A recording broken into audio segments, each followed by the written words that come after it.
여러분 안녕하십니까? 행정학을 강의하는 김철입니다. 하재누리 행정학의 주간 행정학에 이은 하재누리 행정학의 두 번째 프로젝트 합격을 부탁해 첫 번째 시간에 문을 열겠습니다. 이 시간에는 우리가 이전에 말씀드린 대로 국가직, 지방직, 서울시 기출문제를 중심으로 여러분들과 같이 기출문제를 살펴보는 시간을 가져보도록 할 거예요. 기출문제의 내용들이 계속해서 이렇게 옮겨가고 있다라고 말씀을 드렸죠. 그래서 국가직에서 출제가 됐던 문제들이 지방직에도 출제가 되고 또 서울시에서 나왔던 문제들이 국가직에 출제가 되기도 하고 또 공무원에도 출제가 되기도 하고 이렇게 계속해서 이 같은 유형의 내용들이 이렇게 좀 옮겨 다니고 있기 때문에 국가직, 지방직, 서울시를 준비하시는 분들 공무원 시험 내용들 보지 않을 이유가 없고요. 또 공무원 시험을 준비하시는 분들도 마찬가지로 국가직, 지방직, 서울시의 문제들은 같이 좀 살펴봐야 될 것 같다라는 생각이 들었어요. 하지만 상대적으로 좀 시간적인 여유들이 그렇게 많지가 않아서 우리가 이제 그 내용들을 일일이 다 살펴볼 수는 없었는데 이 시간에 이제 온라인을 통해서 우리가 같이 이야기 나누고 문제들을 좀 같이 살펴보도록 하겠습니다. 모험적인 일이기도 하고 또 그리고 이게 과연 좀 도움이 될 수 있을까라는 여러 가지 생각들도 조금 드는데요. 그래도 이전에 같이 이제 문제를 같이 풀어봤던 친구들의 이야기들을 들어보면 그래도 상당히 좀 그래도 감각을 조금 많이 찾을 수 있어서 도움이 많이 된다라고 하는 이야기들 많이 들었었거든요. 이런 점들에 이제 조금 힘을 얻어서 조금 더 많은 친구들이 이제 기출 문제를 통해서 좀 혜택을 받을 수 있도록 음, 마련했습니다. 이 시간에는 총 어, 1시간에 이제 15문제씩의 문제들을 같이 풀어볼 겁니다. 15문제를 1시간 안에 푼다라고 하는 게 그렇게 쉬운 일은 아니에요. 그래서 한 주에 4차례씩, 한 주에 4차례씩 총 60문제가 5주 동안 제공이 될 예정입니다. 그래서 여러분들이 짬짬이 내용들 좀 살펴보시고 그리고 그 내용들을 바탕으로 해가지고 이 문제의 패턴이나 그 유형들이 어떻게 나오는가에 대해서 어, 조금 더 감각을 조금 익히실 수 있는 그러한 기회가 될 수 있었으면 하는 바람 같습니다.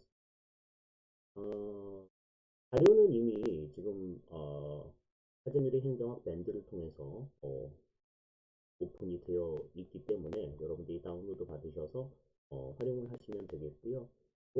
그냥 넣어 모니터에 틀어놓고 보셔도 되고 그리고 아니면 출력을 해서 보셔도 상관은 없습니다. 다만 이 지금 기출문제의 내용들이 연도별로 나와 있죠. 연도별로 나와 있는 기출문제를 하재누리 행정학 기본서의 단원별로 나누어서 지금 정리를 해놨기 때문에 여러분들이 이제 단원별로 그 내용들을 확인하실 수가 있을 거예요. 기출문제를 풀이하는 데 있어서는 언제 나왔냐 하는 것보다 어느 분야에 나와 있는 내용들이냐 하는 것들을 아는 게 무엇보다도 좀 중요하기 때문에 내용들을 좀 단원별로 분류를 해서 정리를 해 놨습니다. 그래서 총 300문제를 이제 여러분들과 같이 풀어보게 될 거예요. 그러면 그 내용들 어떻게 이제 1번부터 이제 우리가 생각을 해 볼 텐데, 첫 번째 이제 행정 이론부터 우리가 이제 생각을 해 볼 거예요. 그래서 오늘 첫 번째 시간에는 행정 이론과 관련되어 있는 내용들, 1번부터 이제 15번까지의 문제들을 한번 생각을 해 보도록 하겠습니다. 문제를 미리 풀어보셔도 상관이 없고요.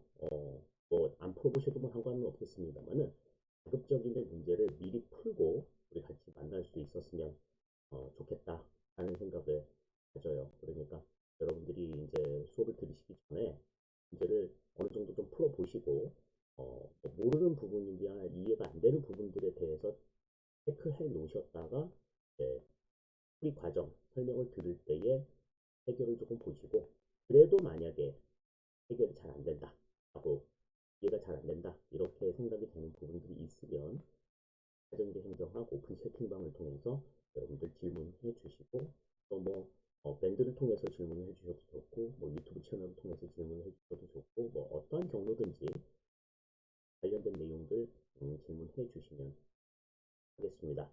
그러면 첫 번째 시간 진행을 해 보도록 할게요. 행정이론에 대한 내용들이 나와 있는데, 행정이론과 관련된 내용들은 전체적으로 지금 총 한 50문, 40문, 49문제 정도, 그 정도가 지금 나와 있습니다. 49문제 정도 나와 있어서 우리가 이제 서너 시간 정도의 분량으로 이제 처리를 할 수 있을 것 같은데요. 첫 번째 시간 1번부터 15번까지의 내용부터 같이 생각을 해 보도록 하겠습니다. 문제 살펴보시죠. 문제 보겠습니다. 정치, 행정, 이원론에 대한 설명으로 옳은 것은 그랬습니다. 정치, 행정, 이원론에 대한 설명으로 옳은 것은, 그래서 1번 정당 정치 개입으로부터 자유로운 행정 영역을 강조하였다. 2번 1930년대 뉴딜 정책은 정치, 행정, 이원론이 등장하게 된 주요 배경이다. 3번 과학적 권리론과 행정 개혁 운동은 정치, 행정, 이원론의 한계를 지적하였다. 4번 정치행정 이원론을 대표하는 애플비는 정치와 행정이 단절적이라고 보았다. 이렇게 이제 내용들이 나와 있는데, 지금 그 내용들을 보시면 여러분들 뭐 이건 좀 아닌 것 같은데 싶은 거 이런 것들이 이제 몇 개 조금 눈에 띄실 거예요. 자, 전체적으로 1번부터 조금 살펴볼까요? 1번부터 살펴보시면, 정당 정치의 개입으로부터 자유로운 행정 영역을 강조하였다. 정치적 이원론 같은 경우에는 정치와는 다른 행정의 독자적인 영역들을 강조했기 때문에 정당 정치의 개입, 그러니까 정치의 영역으로부터 조금 자유로운 행정만의 영역, 이것을 강조했다. 이렇게 이제 우리가 생각을 할 수가 있을 것 같아요. 이 1번은 일단은 맞는 얘기가 아닌가 이렇게 생각이 듭니다. 다음 2번 1930년대 뉴딜 정책은 정치행정 이원론이 등장하게 된 주요 배경이다. 그랬는데 1930년대 뉴딜 정책이라고 하는 건 뭐예요? 경제 대공황을 극복하기 위한 하나의 방편으로서 루즈벨트 대통령이 제시했었던 하나의 정책이죠. 그러니까 이 정치행정 이원론 같은 경우에는 사실 안정적인 생활에서는 나타나지 않습니다. 그러니까 국가가 좀 위기이거나, 아니, 다시 한번. 이 정치행정 이원론 같은 경우에는 안정적인 상황에서 주로 많이 나타나죠. 반대로 이제 정치행정 이원론 같은 경우에는 국가의 위기 상황에서 상당히 많이 등장을 합니다. 그래서 정치행정 이론론이 등장하게 됐던 것이 이제 첫 번째가 경제 대공황 때 1930년대 등장을 했고, 두 번째 등장한 것이 이제 1970년대 오일 쇼크 때 등장, 이렇게 말씀을 드렸었어요. 그러니까 지금 2번 같은 경우에는 정치행정 이원론이 아니라 정치행정 이론론에 대한 설명이 되겠죠. 2번은 그래서 맞지 않는 내용이 되겠고요. 다음에 3번 과학적 관리론과 행정개혁운동은 정치행정 이원론의 한계를 지적하였다. 근데 이 역시도 조금 반대되는 내용인 것이, 지금 이 과학적 관리론이나 행정개혁운동 같은 경우에는 정치행정 이원론의 등장 배경이 됩니다. 이것은 뭐 한계를 지적하거나 이런 것들이 아니에요. 그렇기 때문에 3번 역시도 맞는 내용은 아니다. 이렇게 볼 수가 있겠죠. 다음에 이제 4번 정치행정 이원론을 대표하는 애플비. 네, 애플비는 우리가 뭐 너무나도 잘 알다시피 정치행정 이원론의 대표학자죠. 그래서 정치와 행정은 연속적이고 정합적이다, 순환적이다, 이렇게 강조한 학자가 바로 이 애플비가 되겠습니다. 따라서 애플비는 정치행정 이론론의 학자이기 때문에 맞지가 않다. 따라서 보면은 여기서는 2, 3, 4번은 전부 다 틀린 내용이 될 수가 있겠어요. 따라서 우리가 이제 정답을 찾아봐라 그러면 이제 1번이 정답이 되는 것 확인을 할 수가 있겠습니다. 그래서 1번 정답은 1번이 정답이 되겠네요. 그러니까 우리가 이제 생각을 해 봤을 때의 정치행정 이원론과 정치행정 이론론이 각각 어떠한 차이점을 가지고 있는가라고 하는 것을 분명하게 좀 구별을 해 두실 필요가 있겠다. 그리고 언제 이 정치행정 이원론과 이론론이 등장을 했느냐. 신정체적 이론은 신정체적 이론은 뭐 이렇게 구분을 조금 하기도 하지만은 그것이 이제 뭐 굵은 맥락에서는 차이가 없기 때문에 그냥 이론론이 등장했다가 다시 이원론이 등장하면 그냥 신정체적 이원론이구나 이렇게 이제 여러분들이 인식을 해주시면 될 것 같아요.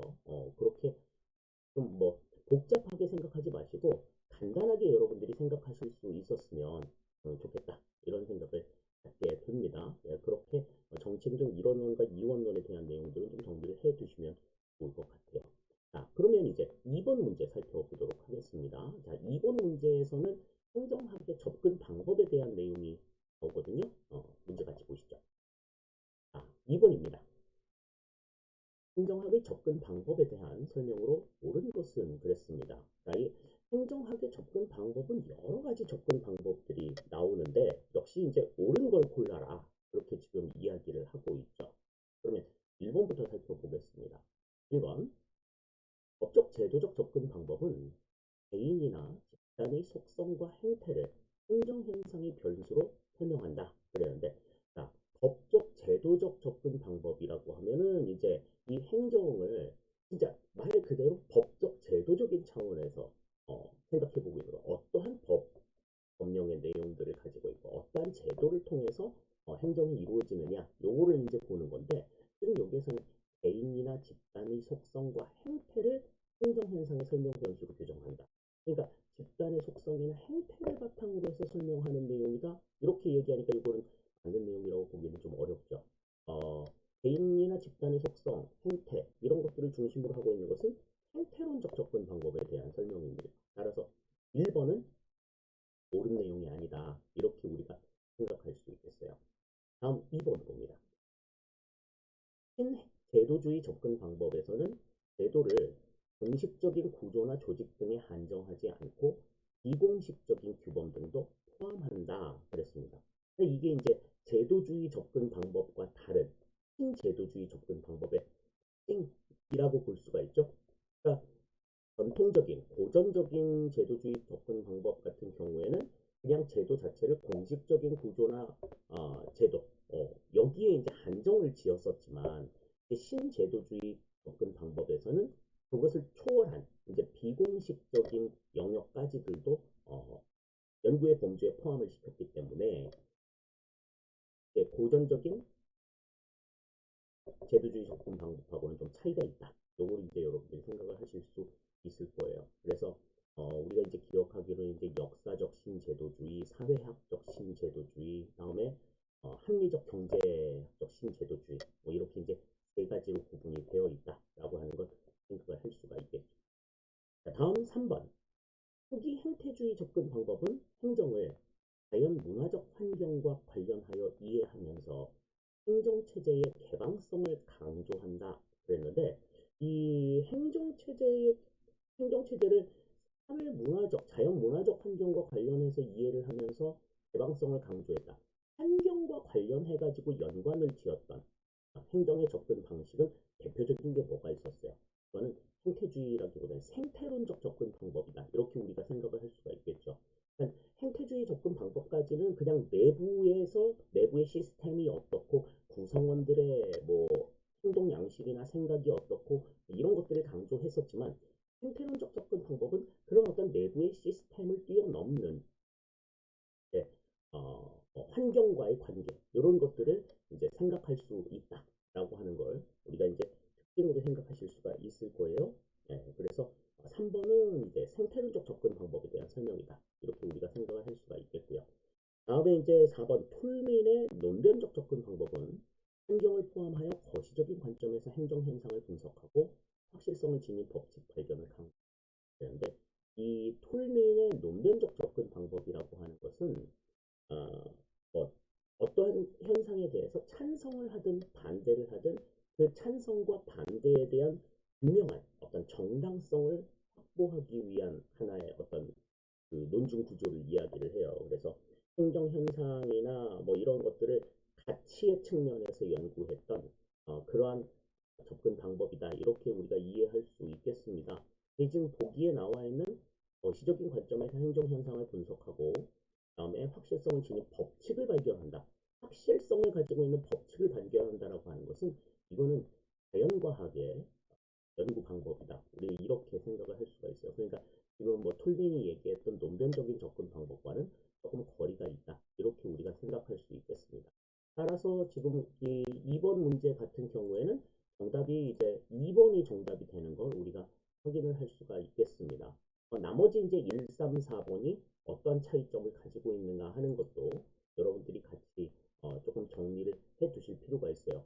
수업 시간에 늘상 말씀을 드렸습니다만은 우리가 이제 문제를 풀고 이해를 할 때에는 시험을 볼 때는 그렇지 않습니다만은 우리가 그냥 단순하게 문제를 보고 그 문제를 통해서 내용을 이해하려고 할 때는 답은 왜 답인지 또 답이 아니면 왜 답이 아닌지에 대한 이유를 분명하게 알아두실 필요가 있습니다. 그러니까 지금 여기 2번 문제처럼 이제 1, 2번 문제처럼 옳은 것을 물어봤을 때는 이제 하나만 맞고 나머지 세 개가 다 틀린 거잖아요. 그러면 그 나머지 세 개는 왜 틀린 건지에 대한 이유를 분명하게 여러분들이 좀 체크를 해 놓으셔야 나중에 여러분들이 시험 대비를 한다든지 시험 보러 가서 적응력들도 키울 수 있을 뿐만 아니라 한 문제를 풀면서 한 두세 문제 정도를 푸는 그러한 효과들을 얻을 수도 있다. 요걸 이제 여러분들 를 드릴 거예요. 그러니까 지금 여러분들 만약에 뭐 행정학에 대해서 뭐 전혀 조금 개념 정립이나 이런 게 잘 안 돼 있다 하더라도 문제풀이 한 내용들만 따라오시면 아까 말씀드린 대로 답이면 왜 답인지 답이 아니면 왜 답이 아닌지 요거를 이제 쭉 그 내용들만 차근차근히 정리를 하시다 보면 지금 이제 두 문제 풀었는데 앞으로 한 10문제 풀었을 때 조금 더 달라질 거고 20문제 풀었을 때 좀 달라질 거고 자신 스스로가 좀 이렇게 달라지는 걸 좀 느끼실 수 있을 거예요. 그런 점들 감안해 가시면서 지금 조금 만약에 좀 답답하고 좀 막막하다 그런 생각이 좀 들었다라고 하면 조금만 인내하고 견뎌 주시기를 당부를 드리겠습니다. 조금만 참으시면 여러분들 그래도 좀 숨통이 트이는 그러한 지점들이 도달할 수 있을 거다라고 하는 것 약속을 드릴게요. 자, 그러면 이제 우리 이제 3번 문제 같이 살펴보도록 하겠습니다. 3번 문제는 이제 공익에 대한 내용들을 설명하고 있었는데 3번 문제 어떻게 나와 있는지 문제 같이 살펴보도록 하시죠. 한번 보겠습니다. 공리주의적 관점에서 공익을 설명한 것으로 옳은 것만을 모두 고르면 그랬습니다. 그래서 지금 기억, 니은, 디귿 세 가지의 내용이 나와 있죠. 기억, 니은, 디귿 보기의 내용들 좀 살펴볼게요. 기억은 사회 전체의 효용이 증가하면 공익이 향상된다. 이렇게 봤고, 니은 목적론적 윤리설을 따르고 있다. 됐고, 디귿 효율성보다는 합법성이 윤리적 행정의 판단 기준이다. 이렇게 이제 세 가지의 이야기가 나와 있는데 우선 지금 여러분들 요 내용들을 보시려고 하면은 공리주의적인 관점이 뭔가부터 조금 이해를 하실 필요가 있을 것 같습니다. 자, 공리주의적 관점이라고 하는 건 이제 뭐예요? 그러니까 이제 윤리를 이야기할 때 어떠한 것이 윤리적이냐라고 하는 것을 생각하는 데 있어서 우리가 이제 과거에 이제 뭐 생윤이라든지 뭐 이런 데서 이렇게 봤을 때 절대론적 관점과 공리주의적 관점 이게 이제 두 가지로 나뉘어지죠. 그래서 절대론적 관점, 절대론적 윤리설이라고 하는 것은 이거는 뭐 어떠한 상황에서 때려 죽여도 어떤 행위를 하는 것 자체가 이건 반드시 그래야만 하기 때문에 그러는 거야. 그래서 어, 이게 도덕적으로 윤리적으로 합당하기 때문에 이거는 맞는 거다. 이렇게 보는 관점이 이제 절대론적 윤리설이고 다음에 이제 공리주의적 관점이라고 하는 것은 그런 것들을 다 떠나서 그 행위를 함으로써 모든 사람들이 다 편해졌잖아. 모든 사람들이 다 좋게 됐잖아. 그렇다라고 하면 이건 윤리적이라고 볼 수 있는 거지. 그래서 뭐 우리 이제 그 여러 가지로 좀 논란이 되고 있는 여러 가지 이슈들이 있잖아요. 예를 들어서 임신 중절이라든지 또 우리 뭐 낙태라고 얘기하는 그러니까 얼마 전에 이제 그 내용들이 이제 합법화 됐잖아요. 근데 윤리적인 논란들이 계속해서 있단 말이지. 어떻게 뱃속의 생명체인데 그것도 인간인데 그걸 어떻게 죽일 수가 있어? 그건 절대로 안 되는 일이야. 사람의 생명을 그렇게 함부로 다루면 안 되는 일이야. 이렇게 그거는 윤리적이지 못해. 이렇게 얘기하는 것이 이제 절대론적 윤리설이고 다음에 공리주의적인 관점 관점은 이제 어때요? 그 목숨을 버린 거는 뭐 조금 안타까운 일이지. 근데 이제 그 목숨을 버림으로 인해 가지고 여성들이 좀 자기의 삶을 찾아 나가는데 그래도 도움이 되고 있잖아? 그런 점에 있어서 이거는 윤리적이라고 볼 수 있어. 이렇게 보는 관점인 거지. 그러니까 공리주의적인 관점이다라고 이야기를 하면은 이거는 그냥 두루두루 좋은 거야. 두루두루 좋아도 이거는 해서는 안 되는 일이야. 뭐 이렇게 생각하는 관점이 아니라 그냥 전체적으로 모두가 다 그냥 이익을 봤다. 뭐 양이 많고 적고를 떠나서 두루두루 그냥 다 이익을 봤어. 그러면 그냥 오케이 이렇게 보는 관점이 이제 공리주의적인 관점이라고 볼 수가 있어요. 공리주의적인 관점에서 공익이라고 하는 것도 마찬가지죠. 모든 사람들이 두루두루 이익을 얻는 그러한 상황들을 이야기하고 있는 겁니다. 자, 그러면 기업부터 내용을 같이 한번 살펴보시죠. 사회 전체의 효용이 증가하면 공익이 향상된다. 사회 전체의 효용, 가치 이런 것들이 좀 높아지게 되면은 그거는 공익이 향상이 된다고 볼 수 있다. 사회 전체의 효용 자체가 공익이다라고 보는 관점이니까 기업은 여기서는 맞는 이야기가 될 수가 있겠죠. 자, 다음에 목적론적 윤리서를 따르고 있다. 그랬는데 이 목적론적 윤리서를 따르고 있는 것도 뭐 이 공리주의적인 관점에서는 맞는 이야기죠. 그러니까 절대론적 윤리서를 따르고 있는 것이 이제 어떤 의무론적 윤리서를 이제 이야기하죠. 상대적으로 의무론적 윤리서는 이제 아까 말씀드렸던 절대론적 관점에서 이야기하고 있는 것인데 공리주의적인 관점에서는 목적론적 윤리서를 따르고 있다. 이렇게 보는 것이 맞는 이야기가 되겠습니다. 기억, 니은 다 맞는 이야기가 되겠고요. 다음 디귿. 효율성보다는 합법성이 윤리적 행정의 판단 기준이다.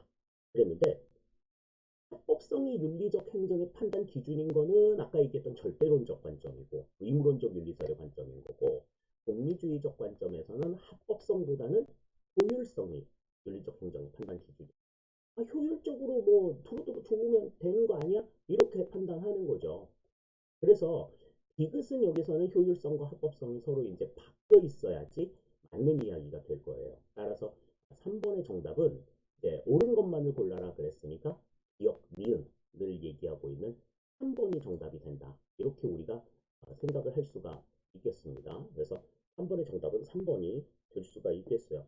지금 이 공리주의적인 관점에서의 공익과 관련된 내용들은 사실 어, 고등학교 교과 과정 정도의 굉장히 이제 좀 낮은 수준의 문제라고 볼 수가 있어요. 여러분들이 이제 고등학교 때 배웠던 내용들을 조금 머릿속에 떠올리셨다라고 하면은 충분하게 답을 찾으실 수 있었을 텐데, 어, 아, 선생님, 저 고등학교 졸업한 지 되게 오래됐어요. 뭐 이렇게 얘기하시지만, 고등학교 졸업한 지 10년은 안 넘었을 것 같아요. 저는 되게, 되게 많이 지났거든요.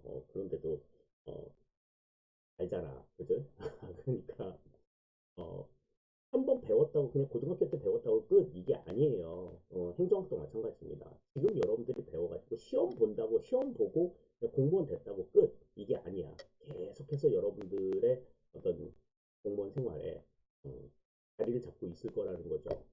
그렇게 여러분들이 지식이나 여러분들이 알고 있는 이러한 내용들이 좀 자리를 잡아야 될 필요가 있다라고 하는 것, 이거를 좀 드리겠습니다. 그런 차원에서 여러분들이 내용들을 공부하시게 되면 단순하게 막 암기하는 차원의 내용들을 벗어나서 좀 충실하게 이해하는 공부가 될 수 있어요. 그런 점들 유념해 주시기를 바라겠습니다. 자, 그러면 이제 4번 문제 같이 살펴보도록 하겠습니다. 같이 보시죠. 4번입니다. 작은 정부를 적극적으로 옹호하는 것은 그랬습니다. 보기에 지금 내용들 가운데에서 이제 작은 정부의 내용들을 내용과 관련이 있는 것을 좀 찾아봐라. 이렇게 지금 이야기를 하고 있는 건데, 자, 1번부터 좀 살펴보시죠.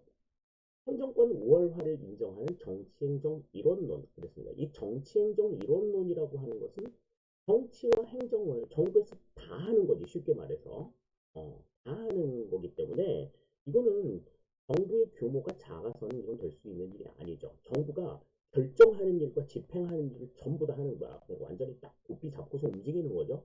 그러니까 이거는 작은 정부보다는 큰 정부를 강조하는 내용이라고 볼 수가 있어요. 다음 정책, 뉴딜 정책. 정치행정 이론론이 지금 큰 정부라고 그러는데 뉴딜 정책 역시도 아까 1번에서 살펴본 대로 큰 정부에 대한 내용이 될 수가 있겠고요. 다음 3번. 사회복지 프로그램의 확대. 이것도 사회복지 프로그램 역시도 큰 정부에서 가능한 일이지. 정부가 손 떼고 그냥 시장에 맡겨라 이래가지고 될 수 있는 문제가 아니잖아요. 네. 자, 그런데 이제 4번의 신공공관리론 같은 경우에는 이제 뭐야? 기업의 운영 원리를 이제 정부에 도입해가지고 효율성을 강화하자, 성과를 좀 창출하자 이러한 내용들을 담고 있잖아요. 그렇기 때문에 이거는 웬간해서는 그냥 정부가 조금 손을 띄어라 신자유주의에 입각한 그러한 개념들이고 또 작은 정부의 입장에서 나타나는 내용들이다. 이렇게 우리가 생각을 할 수가 있겠습니다. 따라서 4번의 정답은 여기서는 우리가 이제 4번이 정답이 된다. 이렇게 이제 우리가 보실 수가 있겠어요. 그래서 4번의 정답은 4번이다. 이렇게 볼 수 있겠는데 지금 이 작은 정부와 관련되어 있는 내용들에 대해서 우리가 이야기할 때 큰 정부와 작은 정부를 이야기하면서 이 큰 정부와 작은 정부는 정부의 규모가 크냐 작으냐를 이야기하는 게 아니라고 말씀을 드렸어요. 정부의 규모가 크냐 작으냐 이 부분이 아니라 권한의 강도가 크냐 작으냐 이것을 이제 의미하는 거다. 그러니까 단순하게 뭐 정부 부처가 늘어났다고 해서 큰 정부가 아니고 줄어들었다고 해서 작은 정부가 아니고 권한의 강도가 얼마만큼 커졌느냐 정부의 개입 정도가 얼마만큼 커졌느냐 작아졌느냐 이런 것들을 바탕으로 해서 결정이 된다라고 하는 것을 우리가 다시 한번 머릿속에 정리를 해 두시고 기억을 해 두시고 이 내용들을 살펴보시는 게 좋겠다 이런 생각을 가져봅니다. 자, 그러면 이제 5번 문제 살펴보도록 하죠. 자, 5번 문제는 이제 행정의 가치에 대한 내용들이 나와 있는데 문제같이 보도록 하겠습니다. 5번 봅니다. 행정 가치에 대한 설명으로 옳지 않은 것은 그랬어요.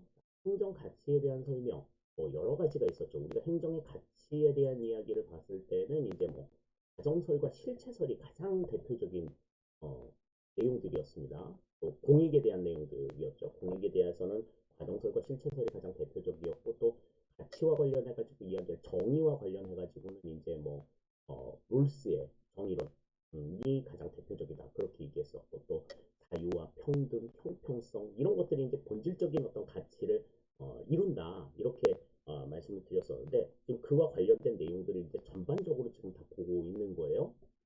자, 1번부터 봅시다. 공익 과정설에 따르면 사익을 초월한 별도의 공익이란 존재할 수 없다. 그렇죠.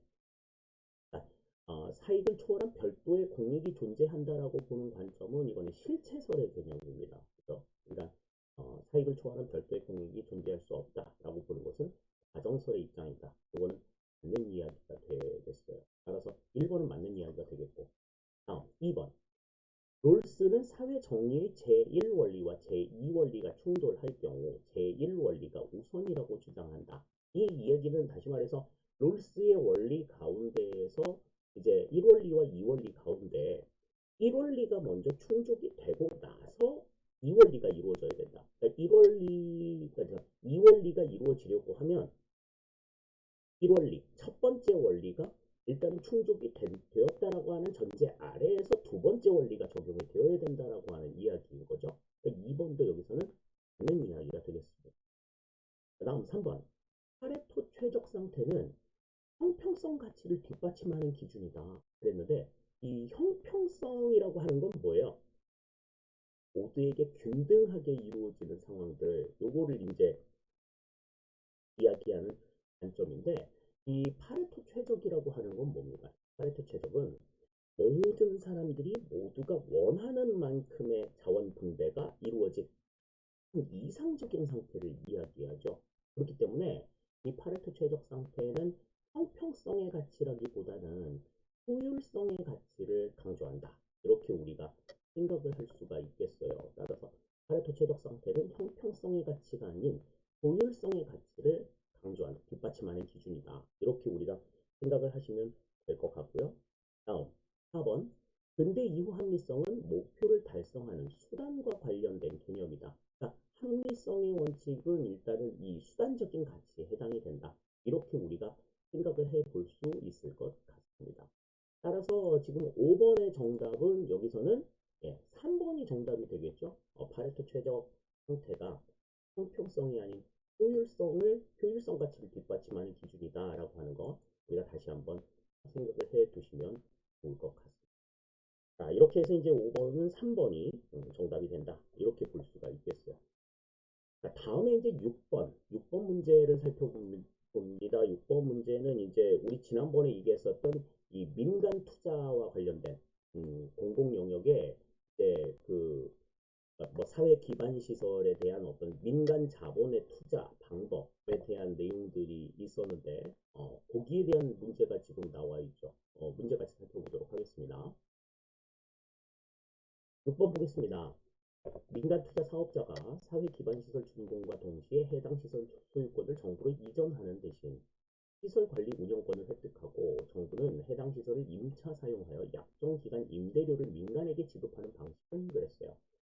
작년에 나왔던 문제이기는 합니다. 작년에 나왔던 문제인데 상당히 좀 깔끔하죠. 그리고 왜 이게 깔끔하다라고 이야기할 수 있느냐 하면 우리가 이제 이 내용을 이제 심화 시간에 좀 정리를 할 때는 이제 BOLT 네 가지만 기억을 하자. BOLT 그래서 B build, O operate 또는 own, 다음에 L lease, T transfer 이렇게 이제 네 가지만 기억을 해두자. 그래서 각각에 나와 있는 내용들이 이제 어떻게 지금 순차적으로 설명이 되어 있느냐 요거에 따라서 이제 요 내용들을 좀 정리를 하자라고 말씀을 드렸었잖아요. 지금 여기 보시면 일단 첫 번째 민간 투자 사업자가 사회 기반 시설 준공과 동시에 준공이라는 말이 나왔어. 빌드가 지금 나와 있는 거죠. 그러니까 B가 이제 앞에 있는 거고 해당 시설의 소유권을 정부로 이전하는 대신 이전했다는 얘기가 나왔죠. 트랜스퍼가 이루어진 거야. 그러니까 B 다음에 T가 나오는 거죠. T. 그러면 지금 1번이나 2번 둘 중에 이제 답이 될 것 같아요. 시설 관리 운영권을 획득하고 정부는 해당 시설을 임차 사용하여 약정 기간 임대료를 민간에게 지급하는 방식이다. 그러니까 임차 사용한다, 임대를 한다, 빌려 쓴다라는 이야기, 리스가 지금 등장을 했죠. 그렇기 때문에 여기에서는 이제 BTL이 정답이 될 것 같아요. BTO 같은 경우에는 이전하고 나면 이제 정부가 운영을 직접 하게 되는 이러한 상황들이고 지금 이 BTL 같은 경우에는 이 시설 관리 운영권 자체를 이제 민간한테 넘겨주고 그 시설 관리 운영권을 바탕으로 해가지고 다시 정부가 임대하는 그런 방식을 취하고 있는 겁니다. 따라서 우리가 이제 생각을 해봤을 때 이 BTL 같은 경우에는 이제 공공시설을 이용해가지고 그 이용 수익을 바탕으로 해서 건설비를 충당하기 좀 어려울 때 민간 사업자가 건설비를 충당하는데 상당히 오랜 시간이 걸린다. 그랬을 때에 이제 정부에 다시 그 운영권을 바탕으로 해서 정부에 그 시설을 빌려주고 임대료를 받아서 건설비를 충당하는 그러한 방식으로 이용이 되고 있는 하나의 형태다. 그러니까 지금 이 민간 투자의 방식 뭐 5가지 정도를 우리가 그때 이야기를 했었어요. 뭐 BTO, BOT, BTL, BLT, BOO 이렇게 뭐 5가지 정도 이야기를 했었는데 이 5가지의 내용들이 각각 어떠한 의미들을 가지고 있는가 하는 것들을 아는 것도 중요하지만 이게 시험 문제에서는 시험 문제를 볼 때는 이제 어떻게 해야 된다? BOLT 네 가지의 기준을 바탕으로 해가지고 그 네 가지의 기준에 대한 내용이 그 문제의 텍스트 안에 어떻게 나와 있느냐 순서대로 그 내용들을 찾으시면 돼요. 그러니까 뭐뭐 하고에 대한 이야기가 나와야 된다는 거지. 뭐뭐 하고. 그러니까 여기 지금 이제 아까 우리 앞에서 나왔던 문제들을 다시 한번 보시면 자, 뭐뭐 하고 그러니까 준공을 했다. 그다음 이전을 했다. 그다음에 임차 사용했다. 이렇게 뭐뭐 했다라는 이야기가 나오는 것들을 좀 골라서 보셔야 돼요. 그래서 뭐뭐 했다, 준공했다, 이전했다, 임차 사용했다 이러한 뭐뭐 했다라는 이야기를 중심으로 해가지고 그 단어가 어떻게 있는가 순서대로 나와 있는 것을 조합하시면 문제의 정답을 쉽게 찾으실 수가 있다. 이렇게 우리가 보실 수가 있습니다. 각각의 내용들을 뭐 다 이해하시는 것도 물론 중요하겠습니다만 시험 볼 때 만약에 내용들을 다 이해 못하겠다라고 하면 그런 정도의 요령은 조금 피우셔도 괜찮아요. 그렇기 때문에 그런 방식으로 이러한 문제들은 접근을 하시면 다 정답들을 다 찾을 수가 있다라고 하는 것 말씀을 드릴 수가 있겠습니다. 그래서 6번의 정답은 2번이 된다. 이렇게 우리가 생각을 할 수 있겠어요. 자, 다음에 이제 7번 문제 살펴보겠습니다. 7번 문제는 이제 민원 행정에 대한 문제가 나왔는데 문제 같이 살펴보시죠. 7번 봅니다. 민원 행정의 성격에 대한 설명으로 옳은 것만을 모두 고르면 그랬습니다. 지방직 문제죠. 기억, 니은, 디귿 세 가지가 나와 있는데 기억부터 살펴볼게요. 규정에 따라 서비스를 제공하는 전달적 행정이다. 그렇죠? 그러니까 이 어, 규정에 따라서 서비스를 제공한다. 그러니까 정해져 있는 방식대로 서비스를 제공하는 그러한 방식이죠. 그러니까 민원 행정이라고 하는 건 이제 그러한 성질을 가지고 있다. 이렇게 우리가 좀 생각하실 수 있겠습니다. 다음 두 번째, 행정기관도 민원을 제기하는 주체가 될 수 있다. 근데 이제 원칙적으로 행정기관은 민원 제기의 주체가 될 수는 없어요. 그런데 아, 일반적으로 사경제의 입장에서 봤을 때에는 누군가 뭐 계약을 한다든지 뭐 이러한 방식을 놓고 봤을 때에는 행정기관도 민원의 당사자가 될 수 있다. 그냥 폭넓게 생각하면 그렇게 볼 수도 있다라는 측면들이 합니다. 그러니까 기업과 니은 다 맞는 이야기가 되겠어요. 디귿.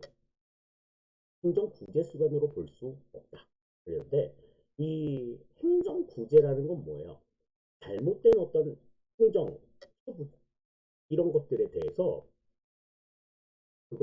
그것으로 인한 피해를 조금 보상받기 위한 하나의 어떤 방편 이런 것들이죠. 그러니까 처분이나 행정이 좀 잘못됐어. 그럼 나 이거 잘못됐어요 라고 이야기할 수 있는 그러한 수단이어야 된다라는 거지.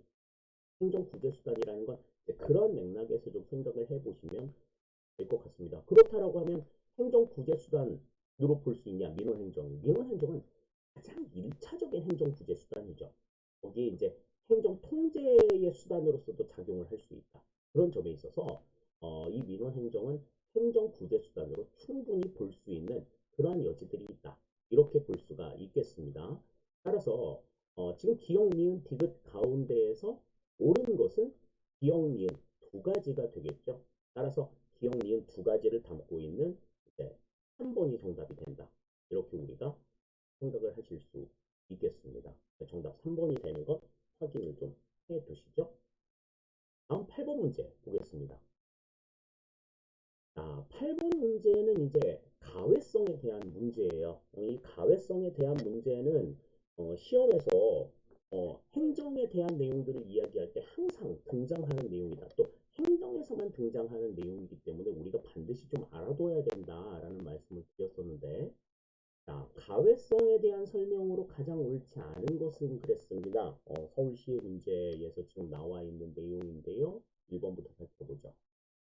동등 잠재성은 동일한 기능을 여러 기관이 독자적 상태에서 수행하는 것을 의미한다. 그랬는데 이 가외성이라고 하는 건 불확실한 상황에서 어, 좀 위기에 대응하기 위해서 불확실성이 높은 그런 어떤 위기 상황에 대응하기 위해서 큰 업무의 중복, 중첩, 반복 이런 것들을 시행해 나가는 이 같은 형태를 우리가 가외성이라고 이야기를 하죠. 그래서 뭐 여러 가지 특징들이 있습니다. 뭐 중복성, 중첩성, 그 다음에 동등 잠재성 이렇게 이제 어, 세 가지의 특징들을 이야기하는데 여기서 이제 동등 잠재성이라고 하는 건 지금 내가 이 일을 하다가 만약에 잘못됐다고 하더라도 동등한 수준의 같은 수준의 일들을 어디에선가 다시 하고 있다는 얘기야. 어디에서 다시 하고 있다. 이런 것들을 의미하는 내용들이에요. 그래서 지금 좀 여유를 갖는 그러한 측면들의 이야기를 우리가 이제 동등 잠재성이라고 이야기를 하는데 지금 1번에 동일한 기능을 여러 기관들이 독자적 상태에서 수행하는 것. 이것은 이제 반복성을 의미하는 것이죠. 반복성을 의미하는 거고 이건 동등 잠재성과는 조금 거리가 있다. 이렇게 우리가 볼 수가 있겠습니다. 그래서 1번이 지금 옳지 않은 이야기 같고요. 다음 2번. 란다우는 권력 분립, 개선과 참모, 양원제와 위원회 제도를 가회성 현상이 반영된 제도로 그러니까 권력의 분립, 입법, 행정, 사법으로 나눠져 있는 부분이라든지 아니면은 개선과 참모, 개선 조직과 참모 조직 같은 문제를 놓고서 이제 비슷한 생각들을 비슷한 방법들로 머리를 짜내는 그러한 방식들도 여기서는 좀 이루어지고 있고 양원제, 의회 조직 가운데 뭐 미국 같은 경우에 상원과 하원으로 나뉘어져 있잖아요. 이런 내용들도 이제 같은 내용을 통해서 하원에서 먼저 얘기 심의하고 상원에서 또 심의하고 거듭 심의하는 부분들 그 다음에 위원회제도 여러 위원들이 이제 같은 하나의 현상을 놓고서 토론을 한다든지 그렇게 해서 내용을 결정하는 부분이 사회성 현상의 제도다 이렇게 우리가 생각을 할 수 있다 하는 겁니다. 2번은 그래서 맞는 이야기 같아요. 다음 3번 창조성 제고와 적응성 증진 등의 효용이 있다. 그러니까 안정성이 확보가 되면 좀 신뢰가 쌓이고 그러다 보면은 창조성 제고나 적응성 증진 이런 부분들에도 역할을 할 수 있다라는 거 생각을 할 수 있겠죠. 다음 4번 한계로는 비용상의 문제와 조직 내 갈등 유발 등이 지적된다. 그러니까 이거는 이 가외성이라고 하는 거는 뭐 능률성, 경제성 이런 거하고는 아예 그냥 담 쌓고 있는 거다. 그러니까 비용상의 문제 뭐 이런 것들을 생각할 수 있다라는 거죠. 조직 내 갈등의 유발까지도 우리가 문제점으로 지적을 할 수 있는 내용이다 이렇게 볼 수가 있겠어요. 따라서 지금 8번에서는 정답이 1번이 틀린 내용이다. 가외성이 가지고 있는 뭐 특징이나 이런 부분들, 뭐 중복, 중첩, 그 다음에 동등 잠재력, 뭐 이러한 내용들이 각각 어떠한 의미들을 가지고 있는가 하는 것들은 다시 한번 여러분들이 머릿속에 좀 정리해 두시자. 근데 이제 뭐 그런 특징들을 굳이 생각을 하지 않는다 하더라도 이 가외성이라고 하는 이 자체는 그냥 같은 업무의 반복적인 행태, 또 복수의 기관에서 똑같은 일들을 계속 해나가는 어떤 보험적인 성격의 어떤 업무 처리 이런 것들을 우리가 통칭해서 이야기한다. 이렇게 우리가 생각을 하시면 되겠다. 이렇게 그냥 가볍게 생각을 해 두시자고요. 막 그것을 막 깊이 있게 막 들어가려고 생각하면 한두 끝도 없어요. 그러니까 그런 부분들을 어떻게 이러이러한 내용들이다 라고 하는 그냥 아웃라인 정도만 딱 잡아두시고 문제를 보셔도 문제를 풀이하는 데는 크게 어려움이 없다. 이렇게 우리가 생각하시면 되겠습니다. 물론 이해한다는 차원에서 이해한다는 전제 내에서 말씀이죠. 다 알아야 되지 않을까? 이건 한 개도 모르기 때문에 그렇게 생각하는 거야. 그러니까 좀 딱 알려주는 그런 핵심적인 키포인트만 중심으로 여러분들이 내용을 정리해 두시면 될 것 같습니다. 행정의 가치는 우리가 이제 그렇게 생각을 하기로 하자고요. 자, 그러면 이제 우리 이제 9번 문제 살펴보도록 하겠습니다. 자, 9번 내용 살펴보도록 할게요. 문제 볼게요. 9번입니다. 행정학의 접근 방법에 대한 설명으로 가장 옳지 않은 것은 그랬습니다. 접근 방법으로 옳지 않은 게 뭐냐라고 하는 내용들이 나와 있는데 자, 1번부터 좀 살펴볼게요. 자, 1번. 행태론적 접근 방법은 과학적 방법의 적용을 강조한다. 뭐 행태론적 접근 방법이 강조하는 가장 대표적인 이야기 중에 하나가 바로 이 과학적 방법을 적용해서 행정의 과학화를 추구했다라고 하는 점이었죠. 1번은 맞는 이야기가 되겠고요. 다음 2번. 체제론적 접근 방법은 환경의 영향을 중시한다. 그런데 이 체제론적 접근 방법이라고 하는 것은 행정을 이루는 어떤 모든 구성 요소를 하나의 전체 시스템으로 본다. 하나의 체제로 본다라는 거죠.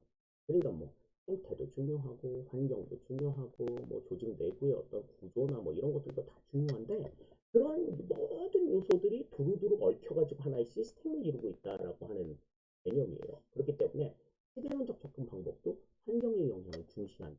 맞는 이야기가 되겠습니다. 환경을 이제 그 요소로 생각을 해본다라는 거죠. 그러니까 환경의 영향을 중시한다. 그럼 이건 생태론 외워가지고 풀면은 이제 그렇게밖에 생각이 안 된다라는 거죠. 그러니까 그런 걸 이제 노리고서 지금 이렇게 문장을 지금 쓴 거야. 절대로 암기하지 말라는 이유가 바로 여기에 있어요. 자, 다음 3번. 사회학적 제도주의는 신제도주의에서 제도의 개념을 가장 좁게 해석한다. 그랬는데 아까 우리 그 신제도주의하고 이제 고전적 제도주의의 차이점에 대해서 이야기할 때도 말씀을 드렸지만 이 사회학적 제도주의, 이른바 이제 신제도주의라고 하는 것은 제도의 개념을 가장 넓게 해석하고 있는 내용들이죠. 그 가운데에서 이 사회학적 신제도주의는 어, 가장 넓어. 가장 넓게 신제도주의 내용 가운데서도 가장 넓다. 이렇게 볼 수 있어요. 제도의 개념이 가장 좁은 신제도주의 가운데서 제도의 개념이 가장 좁은 것은 이제 합리적 경제적 신제도주의가 합리적 선택의 신제도주의가 가장 이 제도의 개념이 좁은 거고 그 다음에 조금 넓은 게 이제 역사적 신제도주의 그 다음에 가장 넓은 게 사회학적 신제도주의다. 이렇게 우리가 이해를 해두시면 되겠습니다. 따라서 한 번은 맞는 이야기가 될 것 같아요. 자, 다음 4번. 논변적 접근 방법은 결정에 대한 주장을 정당화할 수 있도록 논거를 전개할 수 있는 모형을 제공한다. 요거는 그래서 설명을 해드렸죠. 툴민이 제시한 내용이다. 그래서 찬성이든 반대든 자신들이 어떤 결정을 했느냐에 대한 그 주장을 정당화하기 위한 방편으로 활용이 된다라고 말씀을 드렸습니다. 따라서 옳지 않은 내용을 골라라 그러면 여기서는 3번이 정답이 되는 걸 우리가 확인을 할 수 있겠습니다. 사회학적 제도주의는 신제도주의에서 제도의 개념을 가장 넓게 해석한다. 이렇게 우리가 생각을 해 두시죠. 정답이 그래서 3번이 되겠습니다. 다음 10번 문제 볼게요. 자, 10번입니다. 보기에 해당하는 행정이론을 옳게 짝진 것은 그래서 이제 지금 기억과 니은의 두 가지 내용이 나와 있는데 두 가지 내용 살펴보겠습니다. 기억부터 보시죠. 자, 집단 동조성과 제한된 결속력은 외부인을 암묵적으로 배제할 수 있고 구성원의 사적 자유를 제한하게 한다. 그렇습니다. 자, 집단 동조성, 제한된 결속력 이런 것들이 이제 어떤 문제가 있어요. 사회 자본에 대한 지금 이건 설명인 것 같습니다. 사회 자본의 단점을 지금 이야기하고 있는 거예요. 사회 자본이라고 하는 거는 이제 경제적 자본을 좀 뛰어넘은 그러한 개념으로서 돈으로 어떻게 살 수 없는 인간의 어떤 신뢰라든지 아니면 개인의 노력이라든지 이러한 것들을 이제 우리가 사회 자본이라고 이야기를 하는데 이 사회 자본이라고 하는 것은 이제 신뢰를 바탕으로 해서 구성원을 하나로 똘똘 뭉치게 만드는 그러한 어떤 측면들이 있지만 이게 다른 외부의 사람들이 그 공동체 안에 들어오는 것을 조금 막는, 차단하는 그러니까 우리만의 결속을 강조하는 그러한 문제점들도 있다. 이렇게 생각할 수 있는 거죠. 그래서 일단 동조성이나 제한된 결속, 결속을 하는 데 있어서 구성원을 제한을 둔다라고 하는 게 외부의 사람들을 암묵적으로 배제할 수 있다. 얘네들은 끼지 말자. 우리끼리만 대등달콩하자. 이런 생각이 될 수 있다라고 하죠. 그리고 구성원의 사적 자유를 제한하게 한다. 나는 그 구성원에 들어있는 사람들은 다 그냥 같은 생각을 해야 돼. 다른 생각을 하면 안 돼. 다 모여가지고 중국집에서 짜장면 먹자. 근데 나는 짬뽕 먹고 싶은데. 그럼 막 이제 유재석처럼 딱이 맞고 그러는 거야. 아, 이런 것들이 이제 사회자본의 문제점이다. 이렇게 볼 수가 있겠어요. 그래서 기억은 지금 사회자본과 관련된 내용인 것 같고. 다음, 니은. 국민과 시민 간의 담론을 통합하는 기능에 관료의 역할이 맞추어져야 함을 강조한다. 그러니까 여기서는 지금 핵심이 되는 이야기가 공익이나 시민 간의 담론을 통합한다. 담론을 통합한다 그랬죠. 그러니까 이거는 이제 그 공익이라고 하는 개념, 공익이라고 하는 개념이 이제 어디에 있느냐? 지금 니은에서 지금 예로 들고 있는 게 이제 신공공관리론과 신공공서비스론 두 가지가 있는데 신공공관리론에서는 이제 공익이라고 하는 것을 사적 이익의 총합을 우리가 이야기했지만 신공공 서비스론 같은 경우에는 뭐라고 했어요? 공유 가치에 대한 담론의 결과다. 그렇게 이야기했죠. 그러니까 공익이나 시민 간의 담론을 통합하는 일을 정부가 하는 것은 신공공관리론보다는 신공공 서비스론에 더 초점이 맞춰져 있는 내용이다. 이렇게 우리가 생각을 할 수가 있겠어요. 그래서 이제 기업은 사회자본론에 대한 내용이고 이유는 신공공 서비스론에 대한 내용이다. 따라서 10번의 정답은 1번이 되는다. 이렇게 우리가 생각을 할 수가 있겠네요. 지금 뭐 보기의 내용을 보면은 사회자본, 기억에는 사회자본론과 뉴 거버넌스론 두 가지가 있고, 이은에는 신공공 서비스론과 신공공 관리론 두 가지만 있기 때문에 이 두 가지의 내용을 바탕으로 해가지고 이 네 가지의 요소들이 어떠한 특징을 가지고 있는가 하는 것들을 우리가 이제 같이 생각을 해보시면 될 것 같습니다. 그래서 10번의 정답은 1번이 될 것 같아요. 자, 지금 문제를 보시면 뭐 아시겠습니다만은 지금 행정 이론에서의 가장 기본적인 내용들을 바탕으로 해서 지금 문제들이 계속 나오고 있다라고 하는 걸 여러분들이 생각을 하실 수 있을 거예요. 그래서 지금 그냥 문제에서 나와 있는 그 요소들이 그냥 그 개념의 어떤 지역적인 내용들이 아니라 가장 본질적이고 핵심적인 내용들이기 때문에 이 내용들을 중심으로 여러분들이 내용을 이해를 하시고 기업적인 내용들을 조금씩 조금 쌓아나가는 필요에 따라서 뭐 붙일 건 붙이고 뭐 떨어뜨릴 건 떨어뜨리고 뭐 이렇게 하셔야 된다라는 거죠. 그런 점에서 각각의 개념들을 좀 잘 이해해 두시기를 당부를 드리겠습니다. 자, 벌써 이제 10문제 우리가 이제 해결을 했죠. 이제 5문제 갈 길이 조금 먼데 자, 5문제 빨리 풀어보기로 하죠. 11번 문제 살펴보도록 하겠습니다. 11번 문제 보시면요. 자, 행정 이론에 대한 이야기가 나옵니다. 행정 이론에 대한 설명으로 가장 옳지 않은 것은 그랬는데요. 행정 이론에 대한 여러 가지 이제 이야기들, 아까 뭐 강조 드렸었던 뭐 여러 가지 접근법에 대한 내용들이 이제 여기와 연관이 있다고 볼 수가 있을 것 같아요. 자, 1번 봅니다. 과학적 관리로는 19세기 말부터 20세기 초 경제 상황의 산물로 절약과 능률을 행정의 가장 중요한 가치로 삼는다. 능률성을 강조한 개념이다. 테일러의 과학적 관리론이 이제 대표되는 내용이라고 볼 수가 있겠죠. 1번은 그래서 맞는 이야기가 되겠고요. 다음 2번.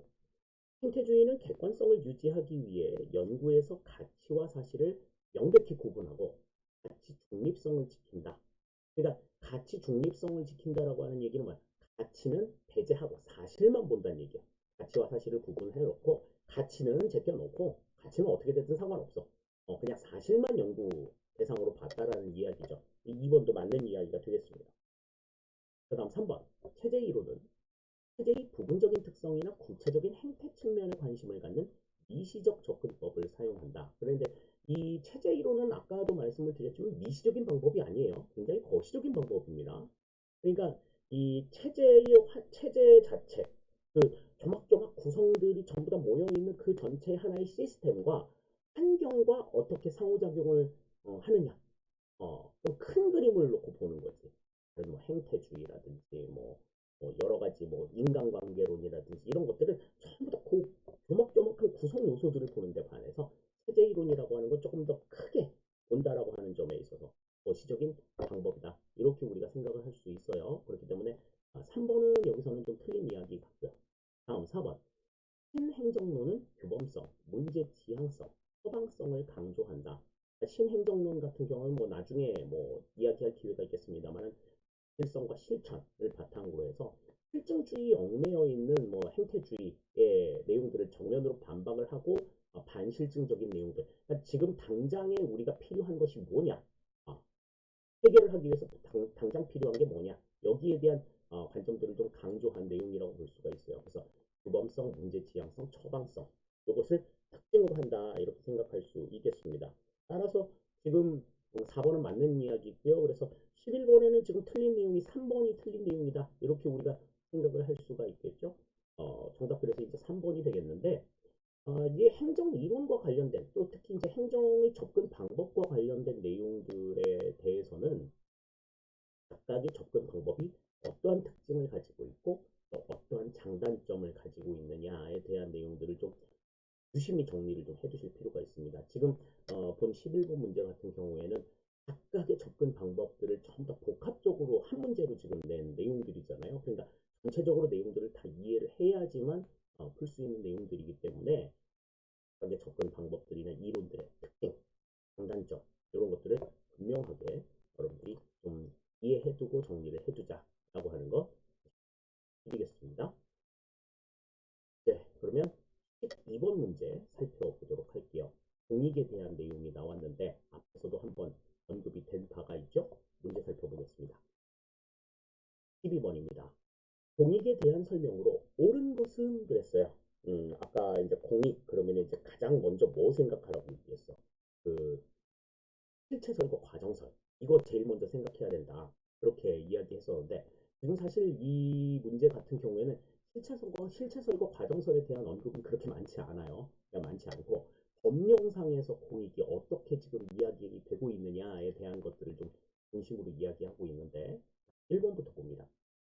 국가공무원법은 제1조에서 공무원은 국민 정체의 봉사자로서 공익을 추구해야 함을 명시하고 있다. 이거는 뭐 국가공무원법에 분명하게 나와 있는 내용이에요. 국가공무원의 공무원법에 어떤 공무원으로서의 어떤 자세, 목적, 왜 너네들이 공무원을 해야 되는 공무원이 돼서 너네들이 궁극적으로 이루어야 될 것이 무엇이냐 요거에 대한 것들을 언급하고 있는 내용이죠. 1번이 맞는 내용입니다. 자, 다음 2번은 공무원 헌장은 공무원이 실천해야 하는 가치로 공익을 명시하고 있다 그랬는데 이 공무원 헌장의 내용이 나와 있는 내용들 우리 기본서 뒤에 보시면 이제 공무원 헌장도 언급이 되어 있는 거 확인하실 수 있어요. 자, 공무원 헌장의 내용들을 보시면 창의성, 다양성, 투명성, 전문성, 공익성, 공정성, 공익성이란다. 공정성 이런 것들은 나와 있지만 공익에 대한 개념은 없어.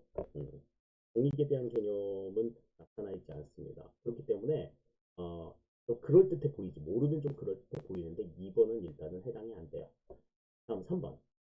신공공 서비스론에서는 공익을 행정의 목적이 아닌 부산물로 보아야 한다는 점을 강조했다. 그런데 요거는 반대죠. 신공공 서비스로에서 보는 공익을 부산물이 아닌 결과가 아닌 목적으로 봐야 된다라는 점을 강조. 목적이 아닌 결과로 봐야 된다라고 하는 관점은 신공공관리론의 입장이다. 그래서 3번은 여기서 틀린 내용이다. 이렇게 볼 수가 있겠고요. 그 다음 4번. 공익에 대한 실체설에서는 공익을 사익 간 타협 또는 집단 간 상호작용의 산물로 본다.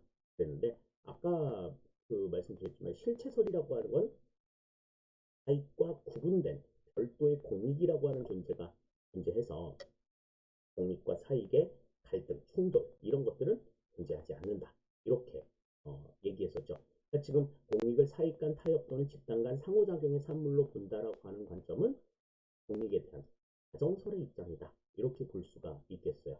따라서 지금 2, 3, 4번은 전부 다 틀린 내용이 될 것 같습니다. 따라서 정답이 여기서는 1번이 되는 것 확인을 할 수가 있겠는데 이제 이 내용들 뭐 살펴보시면 아시겠습니다만은 지금 이 문제에서는 공익에 대해서 이야기하면서 법령에 대한 이야기들을 지금 하고 있죠. 그러니까 우리가 그냥 단순하게 법령의 내용이 어떻게 정리가 되고 있는 법령의 내용이 그냥 이 내용들이 이렇게 그냥 표현이 되어 있구나라는 정도라도 여러분들이 조금 알아두실 필요가 있어요.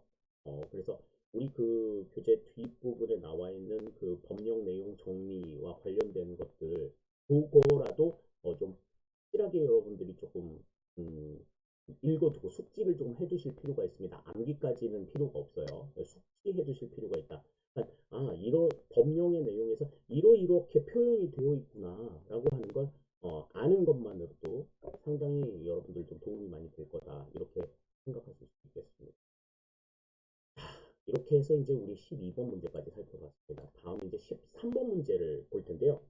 13번 문제는 정부 규제에 대한 내용들이 나와 있습니다. 문제같이 살펴볼게요. 한번 봅니다. 정부 규제에 대한 설명으로 옳은 것만을 모두 고르면 됐습니다. 정부 규제 뭐 여러 가지 이야기들이 나왔었어요. 뭐 시장 규제, 경제적 규제, 사회적 규제, 뭐 등등등 뭐 여러 가지가 나왔었는데 지금 일단 기억부터 보시면 포지티브 규제가 네거티브 규제보다 자율성을 더 보장해준다 그랬는데 이 포지티브 규제와 네거티브 규제는 제가 설명드리면서 굉장히 막 목청껏 강조드렸던 내용들이죠.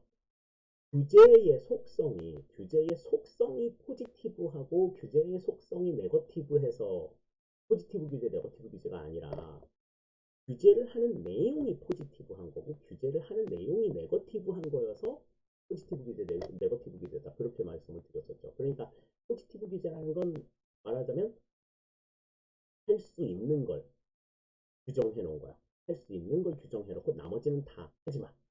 이것만 해. 라고 이야기하는 게 포지티브 규제인 거고 네거티브 규제는 하면 안 되는 거.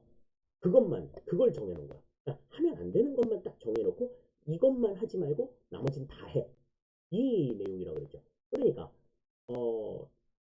이 규제자의 입장에서 봤을 때는 좀 더 자율성을 확보해 줄 수 있는 것은 포지티브 규제가 아니라 네거티브 규제인 거지.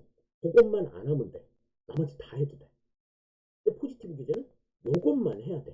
나머지는 다 하면 안 돼. 그 어떤 우리 안에 갇혀 있는 그런 입장이잖아요. 그렇기 때문에 지금 기업의 내용은 반대가 되어야 돼. 네거티브 규제보다 포지티브 규제가 그러니까 지금 포지티브 규제, 그러니까 네거티브 규제가 포지티브 규제보다 자율성을 더 보장해준다. 이렇게 봐야지 맞는 이야기죠. 그러니까 기업은 일단은 맞는 얘기가 아닌 거야. 그러니까 지금 우리 이제 보기에서 1번, 3번은 지금 찍을 때도 1번, 3번을 찍으면 안 되는 거지. 니은 환경 규제와 산업 재해 규제는 사회 규제의 성격이 강하다 그랬는데 이 경제적 규제라고 하는 것과 사회적 규제를 구분을 할 때는 시장 안에서 벌어지는 규제는 전부 다 경제적 규제에 해당이 되는 거고 나머지는 전부 다 사회적 규제. 그래서 뭐 가격 규제, 독과점 규제 뭐 이런 것들이 이제 경제적 규제가 되는 거고 그 이외의 모든 규제들은 전부 다 어, 사회적 규제에 해당이 된다. 따라서 환경 규제나 산업재해 규제는 사회 규제의 성격이 강하다. 맞는 이야기가 되겠습니다. 네, 니은 맞는 이야기가 되겠고요. 다음 디귿. 공동 규제는 정부로부터 위임을 받은 민간 집단에 의해 이루어지는 규제를 말한다. 그러니까 정부도 책임을 가지고 있고 거기에 대한 규제 자체를 민간이 직접 시행을 하기도 해. 최종적인 책임은 정부가 져. 그러니까 정부와 민간이 전부 다 합심해서 이루는 규제이기 때문에 우리가 이제 공동 규제라고 이야기를 하는 거죠. 그래서 디귿도 맞는 이야기가 되겠습니다. 다음 리을. 수단 규제는 정부의 목표를 달성하기 위해 필요한 기술이나 행위에 대해서 사전적으로 규제하는 것을 의미한다. 그렇죠? 그러니까 제대로 된 목적을 사용하고 있느냐 요구에 따라서 보는 거니까 리을도 맞는 이야기라고 볼 수가 있겠습니다. 따라서 지금 이 내용에서는 기억 빼고 지금 전부 다 답이 되는 거죠. 그래서 니은, 디귿, 리을이 옳은 내용이 될 것 같아요. 그래서 기억 빼고 니은, 디귿, 리을을 담고 있는 4번이 이렇게 우리가 볼 수 있겠습니다. 다음 이제 14번 보시죠. 행정의 가치가 지금 또 나왔어. 행정의 가치가 나왔는데 행정이 추구하는 가치에 대한 설명으로 옳지 않은 것은 그랬습니다. 내용 보시죠. 자, 1번. 합리성은 어떤 행위가 궁극적인 목표 달성을 위한 최적 수단이 되느냐를 가리키는 개념이다. 그렇죠. 궁극적으로 목표 달성을 위한 최적의 수단이 될 수 있느냐, 요걸 이제 보는 게 합리성에 대한 내용이다. 맞는 이야기죠. 다음, 2번.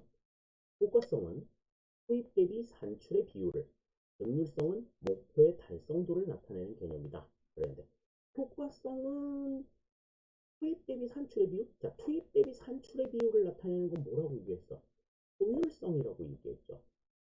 그러니까 효과성이 아니라 투입 대비 산출의 비율을 나타내는 건 효율성이고 능률성은 목표의 달성도를 얘기한다 그랬는데 목표의 달성도를 얘기하는 게 이제 효과성이죠.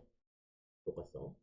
지금 이 문제를 내신 출제자께서는 아마도 효과성과 능률성을 반대로 놓고서 지금 해석을 하고서 지금 문제를 출제하신 것 같아요. 그러니까 수입 대비 산출의 비율을 능률성으로 보고 그 다음에 목표의 달성도를 효과성으로 보고 이렇게 생각하시고서 그 내용을 뒤집어 놓고 지금 2번이 지금 틀린 거라고 지금 얘기를 하신 것 같은데 물론 2번이 틀린 게 맞기는 합니다만은 능률성이 투입 대비 산출의 비율은 아니에요. 이 능률성이라고 하는 건 효율성에 포함되어 있는 개념입니다. 그러니까 일단 투입 대비 산출의 비율이다. 그러면 효율성이 맞고요. 능률성은 그 제한된 자원 안에서 어떻게 합리적으로 어떻게 최대의 성과를 낼 수 있느냐. 그러니까 제약이 되어 있는 자원의 제약 가운데에서 유한한 자원들을 가지고 얼마만큼 최대의 성과를 낼 수 있느냐를 보는 개념이기 때문에 효율성과는 조금 거리가 좀 있어요. 비슷한 개념이기는 하지만 그래서 지금 2번은 지금 그런 개념에서 좀 구분을 해두시자. 효율성하고 능률성은 분명히 구분되어야 한다라고 하는 것 한번 말씀을 드릴게요. 2번 일단 아니고요. 다음 3번. 행정의 민주성은 대외적으로 국민의사의 존중 수렴과 대내적으로 행정조직의 민주적 운영이라는 두 가지 측면이 있다.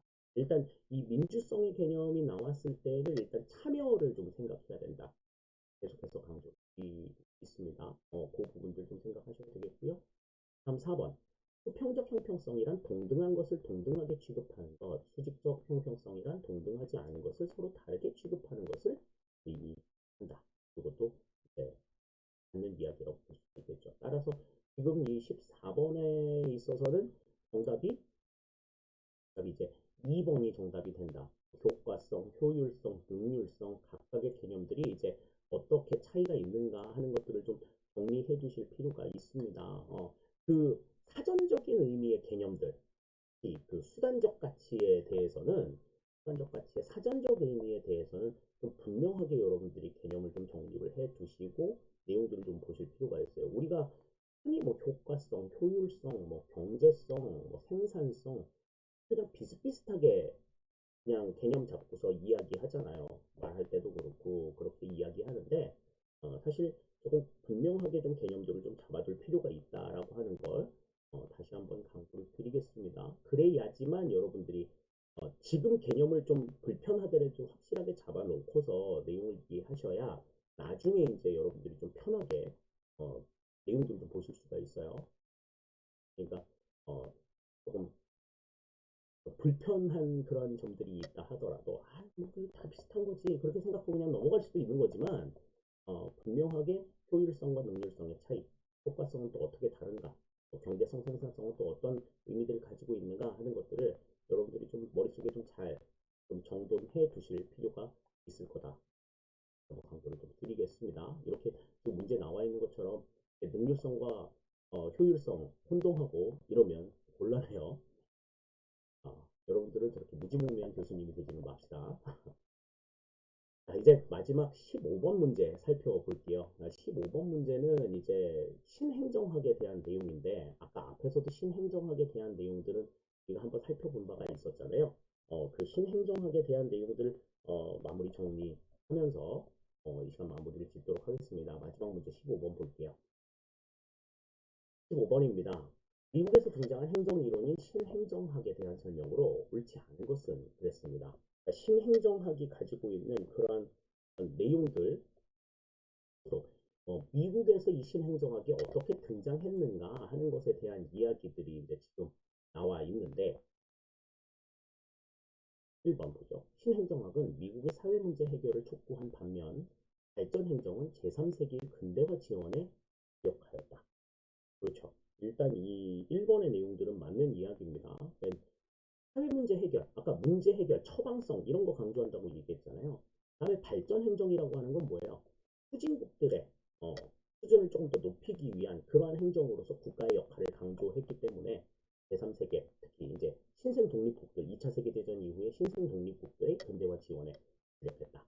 1번은 맞는 이야기가 되겠습니다. 다음 2번. 신행정학은 정치행정 이원론에 입각하여 독자적인 행정이론 발전을 이루고자 하였다. 그런데 이 독자적인 행정이론의 발전을 이루고자 한 것은 맞아요. 그런데 신행정학은 일단 1차적으로 정치행정 이론론의 입장이에요. 그러니까 어떤 문제를 보고 그 문제에 대한 처방을 제시하는 부분들이 이제 뭐 의제 설정부터 정책 결정에 대한 부분들에 해당이 되잖아요. 결정이 된 내용들 집행하는 건 뭐 말할 것도 없고 그렇기 때문에 결정에 대한 내용들을 포함하고 있기 때문에 이것은 정치행정 이원론이 아닌 정치행정 이론론의 입장 이렇게 생각하시면 되겠습니다. 2번이 일단 옳지 않은 내용이라고 볼 수가 있겠고요. 다음 3번. 신행정학은 가치에 대한 새로운 인식을 기초로 규범적이며 처방적인 연구를 강조하였다. 규범적이며 처방적인 연구, 문제 지향적인 측면 이런 것들을 강조하는 것이 신행정학의 특징이라고 말씀을 드렸었죠. 한번 맞는 이야기. 다음 4번. 신행정학은 왈도가 주도한 1968년 미노브룩 회의를 계기로 태동하였다. 이건 뭐 미국 역사적인 상황이나 이랬대 라는 정도로 이해를 좀 해주시죠. 지금 뭐 이러한 문제들을 이러한 내용을 이제 뭐 다음 보기에 제시된 내용으로 뭐 이렇게 해가지고 뭐 왈도가 주도한 1968년 미노브룩 회의를 계기로 태동하였다. 보기의 내용 딱 그렇게 나와. 이거에 맞는 얘기가 뭐냐? 그거는 신행정학이고 이렇게 우리가 좀 이해를 하실 그런 형태로 이제 문제가 변형이 되어서 지금 이제 이게 이제 19년도 지방직 문제인데 이제 국가직 문제도 나오고 서울시 문제도 나올 수 있고 군무원 문제도 나올 수 있고 그렇다라는 거죠. 따라서 지금 여기에서는 정답이 2번이 정답이 된다. 이렇게 우리가 생각을 하실 수가 있겠습니다. 전체적으로 신행정학에 대한 내용은 우리가 다음 시간에도 우리가 같이 한번 생각을 해볼 기회가 있을 거라고 보여요. 행정 이론에 대한 내용들이 아직까지도 계속 많이 있기 때문에 이 신행정학에 대한 내용들은 다시 한번 우리가 문제로 확인해 볼 수 있는 기회가 있지 않을까 있을 거라고 생각을 합니다. 이렇게 해서 이제 우리가 합격을 부탁해 첫 시간을 마무리했어요. 전체적으로 봐야 될 15문제를 이제 다 살펴봤는데 주간행정학 때 10문제 보던 거하고는 이제 뭐 좀 차원이 다르죠. 차원이 다르고 설명을 해야 될 내용들도 많아서 지금 이제 우리 지금 수업을 시작한 지 한 70분 정도 됐는데 굉장히 오랜 시간 동안 여러분들이 좀 보신 것 같아요. 이제 16번부터 다음 시간부터는 조금 이제 짧은 시간을 설명을 해도 여러분들이 좀 잘 이해하실 수 있을 거라는 생각이 듭니다. 첫 번째 시간이라서 조금 기본적인 설명들을 조금 하느라 시간이 조금 많이 소요가 됐었는데 다음 시간에 조금 더 시간을 조금 줄여서 60분 안에 끝낼 수 있도록 한번 해볼게요. 이 합격을 부탁해는 매일 월화수목 나흘 동안 오픈이 됩니다. 그래서 월화수목 하게 월화수목 할까? 뭐 그런 것들도 아직 결정을 확실하게 짓지는 않았어요. 근데 원칙적으로 그냥 월화수목 이렇게 매번 올릴 것을 계획을 하고 있습니다. 그래서 꾸준하게 여러분들이 조금 참여해 주시고 그리고 궁금한 내용들이나 질문들이 있으시면 언제든지 질문을 뭐 질의응답 할 수 있는 방법들은 뭐 여러 가지가 있죠. 질의응답할 수 있는 여러 가지 방법들을 통해서 여러분들이 참여해 주시고